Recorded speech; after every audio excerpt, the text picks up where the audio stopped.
Thank you for taking time today to hear our stories in order to better understand fibromyalgia and how it affects the lives of millions. Fibromyalgia is a nervous system disorder that affects 4 to 12 million people nationwide.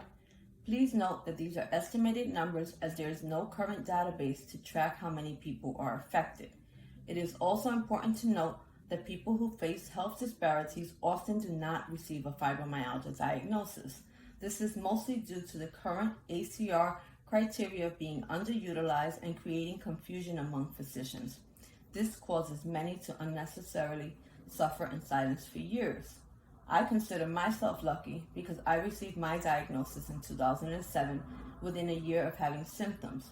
However, I was basically left to figure out how to manage the symptoms and disorder myself. While this worked during normal circumstances, the stress from my personal life, a pandemic, staff shortage, and additional responsibilities took a toll on my mental health, causing my already overactive nervous system to spiral into a nervous breakdown. After 18 years of service and helping to build an organization from inception to a $14+ million organization, I was forced to abruptly give my resignation in order to maintain my mental health.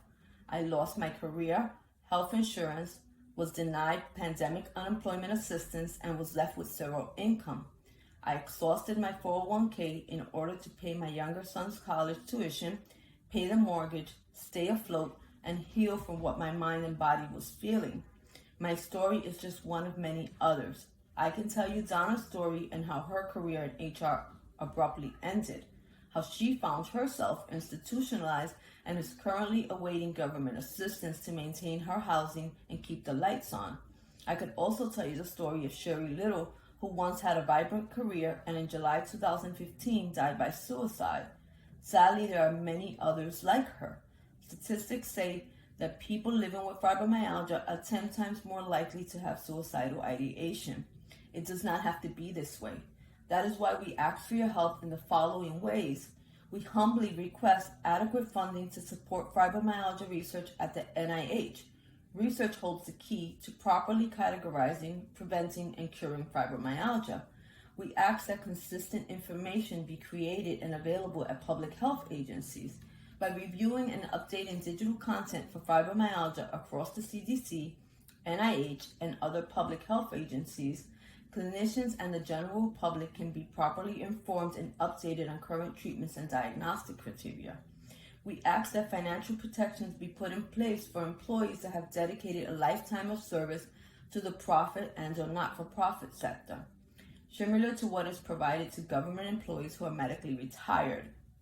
We humbly request funding to support fibromyalgia care and support. I, with the help from clinicians and a team of people living with fibromyalgia, have developed a 4-pillar supportive service program to care and support people living with fibromyalgia until a cure and or better treatment options are available. We are willing, able, and ready to do the work, but lack the resources to sustain the program past the first 6 months. We hope that our legislators will find it in their hearts to roll up their sleeves and help bring visibility and support to this community who feels invisible, is often misunderstood, and has been neglected for far too long. Once again, thanks for taking the time to hear our stories.